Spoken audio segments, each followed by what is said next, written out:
तो पोल्ट्री मत खाओ, पोल्ट्री मत खाओ। मैं तो नहीं खाता, अल्हम्दुलिल्लाह सुम्मा अल्हम्दुलिल्लाह, मैं खाता नहीं, पोल्ट्री नहीं खाता। मैं पोल्ट्री को पसंद नहीं करता, खाने वाले लोग खाते होंगे, खाओ। लेकिन सुनो, ये पोल्ट्री का गोश्त में नुकसान है, पोल्ट्री का गोश्त में नुकसान है। एक बात याद रखो, पहले के ज़माना को याद करो, जब ये पोल्ट्री मुर्गी नहीं थी, पहले पोल्ट्री मुर्गी नहीं थी, हम लोगों का ज़माना, बच्चा 12 साल 13 साल हो जाता था, पता ही नहीं चलता था बच्चा कि बड़ा हुआ है, बच्चा बच्चा ही रहता था। अभी 8 साल का बच्चा जवान नजर आ रहा। इसकी वजह यही है कि एक पोल्ट्री मुर्गी को, बच्चा को ऐसा इंजेक्शन ठुकता है कि 36 दिन में इतना बड़का हो जाता है। ये उसी इंजेक्शन का इफेक्ट है।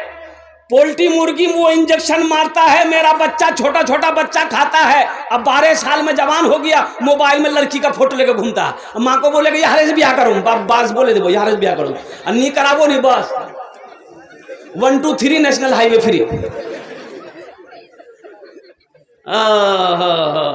मेरे बच्चों, मेरे नौजवानों, अच्छी ग़िज़ा खाओ, रात में सवेरे सो और सुबह सवेरे उठो।